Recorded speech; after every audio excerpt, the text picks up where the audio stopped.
You know, you talk about ideological differences. Do you think that the West and Russia still, or currently, share some basic ideologies? I mean, you were part of the G8 until G8 is not about ideology. Howard, I personally engineered our entrance into G8. It's just a club. And I remember... It implies you know how we fixed it? It was my personal agreement with the people close to the President of the United States. Nobody else was asked. Do you believe it reflects ideology? I believe it reflects a certain, overlapping of interests, because without Russia, they won't be able to resolve Iran. Without Russia, they won't be able to resolve Middle East. Without Russia, they won't be resolved anti-terrorism. And this is what G8 was concerned with the latest year. Not well-being of Russian people, not providing credits to Russia.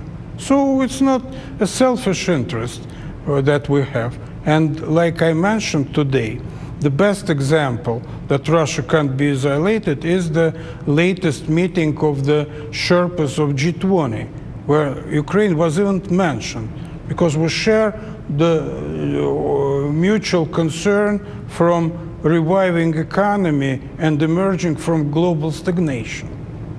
So G8 is not about ideology. And I think that, broadly speaking, ideology was at the root of Cold War. Now, no longer we have a communist ideology. Competition will continue.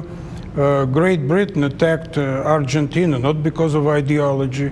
There are other cases. And it was roundly criticized. It was roundly criticized, and we are roundly criticized. I'm not saying that we are being lauded. You heard what happened today during my speech. I was mostly criticized. I'm prepared for that, but I'm also prepared to state that world is not flat. So let me ask you about President Putin, if I may. You've known him a long time. With all due respect, because he's the leader of your country, how do you respond to those, and there are many in the West, who refer to him as a thug? Well, I think it doesn't even deserve an answer, because I prefer to deal with people who are civilized. It's not a relevant question? I think it's an uncivilized question, and it doesn't deserve an answer.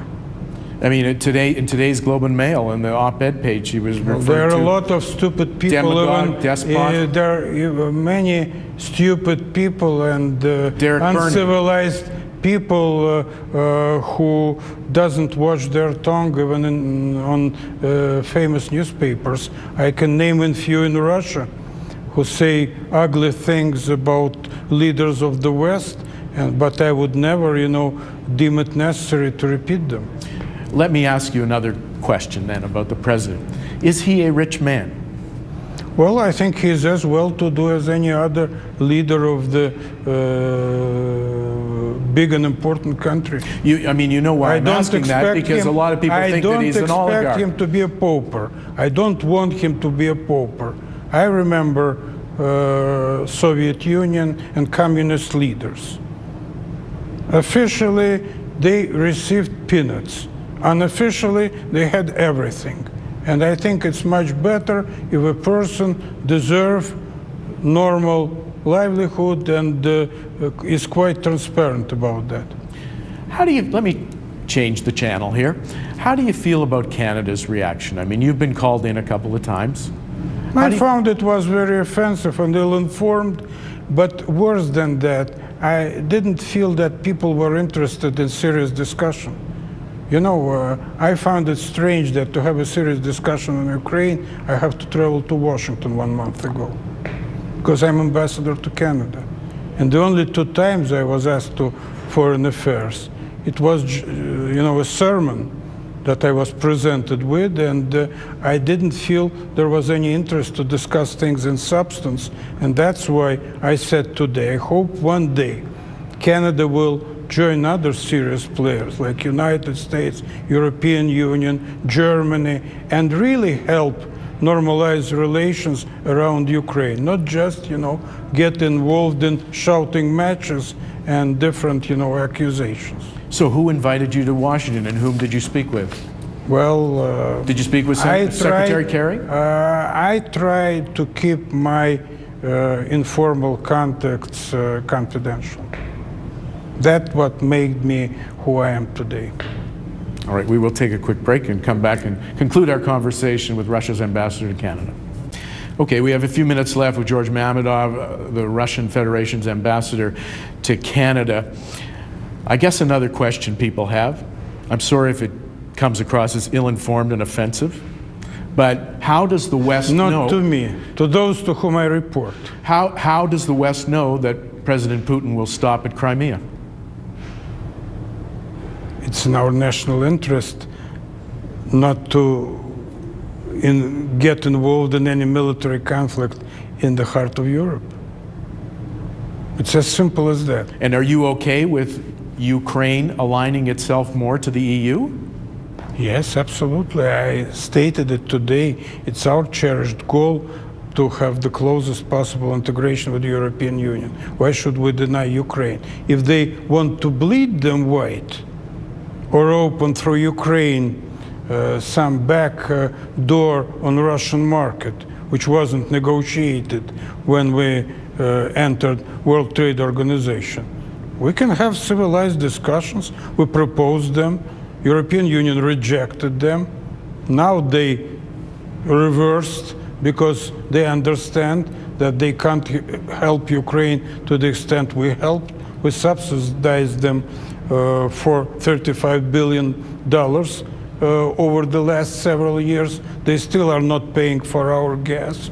Nobody is willing to pay us for gas. Are you worried that you're going to lose? Are you worried you're going to lose your trump card on gas, though? Let me conclude. If the U.S. Let me conclude, and I will answer your piercing question. Can you imagine selling gas or oil to the United States and not being paid? Can you imagine? And So we're are not you being worried? paid. Are you worried We then are that you're worried going that to we are not being lose paid. your upper hand on energy because the United States is in a position to export more gas? The United States is in no position right now. They're in a position to talk about being in a position some years down the road. And we'll see what will happen, because we are in a position to rechannel all our oil and gas to China and other countries. To China. Yeah, well, to China and other. Just a couple of minutes left. Let me just ask you this very simply. What is the biggest misapprehension we have about your position in the West? It's not misapprehension, it's your lack of desire to learn our position. That's what concerns me. Whether it was my meetings with your officials or with others who consider themselves to be pundits, rank and file are interested, even if they disagree. But the lack of interest to learn about our position, our concerns in Europe and Ukraine, in relations with the West, this is what is most disconcerting. But you had a full room there listening to you today, the media, there's an interest in what you had to say. I spent 11 years here, and I deserve more, with all due respect, than just one night stand at Royal Club.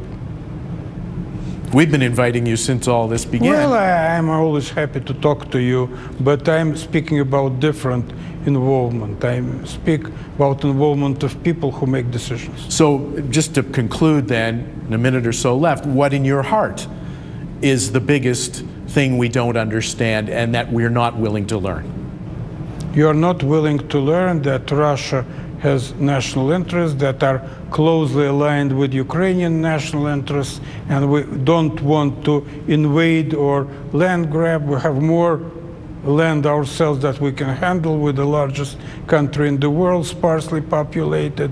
We want to have friendly Ukraine on our borders, and we share past, present, and I hope future with them. And you don't want to think about that, you don't want to learn about, you are much more comfortable with stereotypes of imperial, aggressive Russia. That's my concern. Very briefly to finish up, the best outcome in your view and the worst outcome? Well, the best outcome is to build on Geneva. 7th April, all the important things are there. You know, dealing with radicals, constitutional reform, economic help to Ukraine, mutual economic help. And the worst possible outcome that West will continue to appease the radicals, neo-fascists, and they will create a bloodbath, and we won't be able just to stand on the sidelines. That's the worst case scenario. We have to leave it there, sir. Many thanks for making time for us. Thank you for being so generous. That is George Mammadov, Russia's ambassador to Canada. That is it for Headline today. If you missed any of the program, catch it online.